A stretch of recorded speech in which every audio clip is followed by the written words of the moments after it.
Buenos días, mi nombre es Mario Pecheni, estoy muy agradecido por este debate. Mis 7 minutos se sintetizan en una pregunta a las legisladoras y legisladores. ¿Cómo les gustaría que el pueblo y la historia de la Argentina los recuerden? El Código Penal tiene casi 100 años. Fue votado solo por varones cis, por personas como yo y como muchos de ustedes, que nunca estuvimos ni podríamos estar en la situación de una mujer a la que se amenaza con la cárcel si decide no llevar a término una gestación. Las jerarquías religiosas y médicas, las cortes, las cámaras legislativas que históricamente han establecido cuáles abortos son punibles, no punibles o legítimos, incluso qué hijas e hijos son legítimos o no, han estado formadas mayoritariamente o exclusivamente por varones. Esto debería impulsarnos a nosotros a escuchar a las mujeres y a escuchar a más varones trans, no a intimidar a las mujeres, no a amenazarlas, no a levantar nuestro dedo admonitor, cuando no son nuestras vidas ni proyectos de vida, ni nuestra sexualidad, ni nuestro cuerpo los que están en juego. Aquí están ustedes por discutir si una mujer que interrumpe un embarazo debe ir presa o no debe ir presa. También están por discutir si los abortos seguros seguirán o no dependiendo del estatus socioeconómico de la mujer. Si los abortos seguirán haciéndose en el mercado clandestino o si podrán hacerse en el sistema de salud. Es decir, van a discutir si las mujeres que abortan deben ir a la cárcel o al sistema de salud. Como investigador, podría presentarles datos de cómo la ilegalidad produce sufrimiento y riesgos evitables para las mujeres, pero no las disuade de interrumpir la gestación si esa es la decisión que han tomado o debido tomar. Podría hablar de cómo la clandestinidad alienta la irresponsabilidad y el abuso por parte de quienes practican los abortos, crea mercados negros y habilita la especulación de los mercados legales, como lo muestra el precio del misoprostol. Podría hablar de cómo los varones expresan lo que significa para ellos que sean sus compañeras las que ponen el cuerpo, corren riesgos para su salud y su libertad.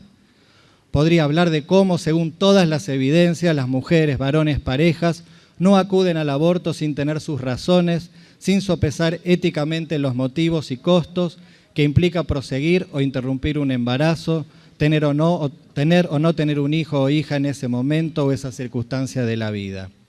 O podría hablar de Uruguay, donde la legalización trajo alivio a las mujeres, a las y los profesionales de salud y a la clase política. En ese país, hayan estado a favor o en contra, hoy reconocen todos que a través del debate asumieron una responsabilidad histórica. Y entre paréntesis les digo que por razones éticas y de buen gusto no podría mostrarles muñecas de yeso o de plástico representando cadáveres de mujeres muertas por abortos clandestinos.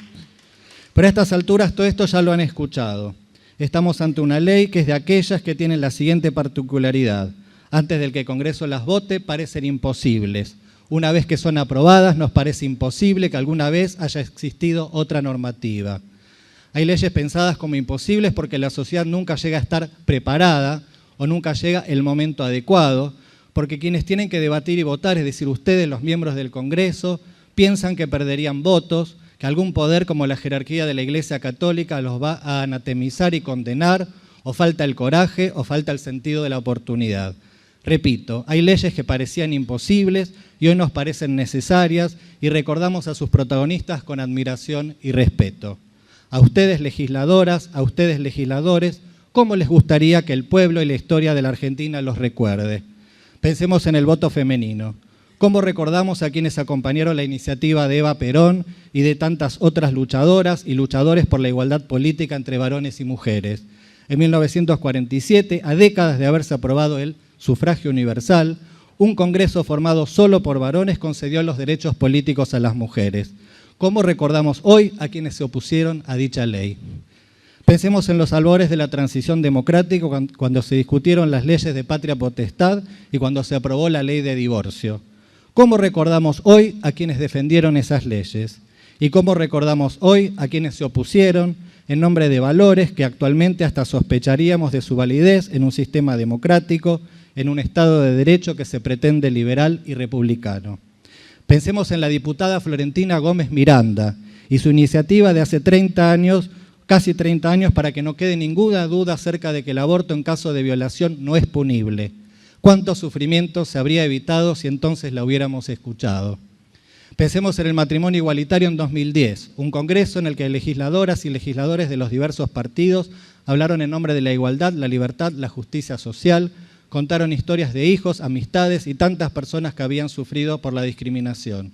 Sobre esas legisladoras y legisladores también se cernía la sombra acerca de qué les va a pasar luego de votar a favor. Pregunto, ¿cómo recordamos hoy a quienes votaron a favor del matrimonio igualitario? ¿Cómo recordamos hoy el voto en contra y las abstenciones? ¿Quiénes votaron en contra, si pudieran, volverían a la ley anterior? ¿O muchos de ellos ven que este reconocimiento de derechos no ha producido ninguna de las hecatombes anunciadas, sino por el contrario un sentimiento ciudadano de que este país es un poco mejor que antes? Ahora las cámaras legislativas van a discutir si las mujeres y otras personas con capacidad de gestar deben ir a la cárcel si interrumpen voluntariamente una gestación. Como en todos los países del mundo, deberían discutir razonablemente plazos y motivos o situaciones. Y van a discutir si los abortos podrán hacerse en el sistema de salud o no.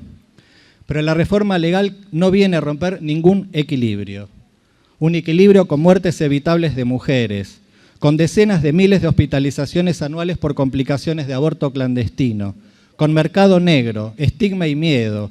Un equilibrio que hace que las más pobres, las más jóvenes y las que tienen menos recursos sean las que paguen con su salud y sus vidas la legalidad del aborto. No es un equilibrio. Es un estado de cosas injusto que si no se legisla por la despenalización y la legalización, este Congreso reproduce de manera activa. Que la interrupción voluntaria del embarazo no se legalice y se perpetúen los abortos clandestinos y riesgosos es una acción de nuestras instituciones. No es algo que sucede por inacción. Ustedes deciden activamente si se trata o no se trata el tema, si se vota o no se vota y en qué sentido. Insisto a cada una de las legisladoras y cada uno de los legisladores cómo quieren que el pueblo y la historia los recuerden. Piensen en el voto femenino, en el divorcio, en el matrimonio igualitario, piensen qué habrían votado o qué votaron. El pueblo argentino siempre ha premiado el avance en materia de derechos. Para terminar, repito respetuosamente la pregunta: ¿cómo quieren que el pueblo y la historia los recuerde? ¿Habiendo mantenido la amenaza de cárcel para las mujeres y la clandestinidad del aborto? ¿O habiendo contribuido a que quienes abortan lo hagan de manera segura? Quieran las legisladoras y los legisladores votar, sepan las legisladoras y los legisladores votar. Gracias por su atención. Muchas gracias.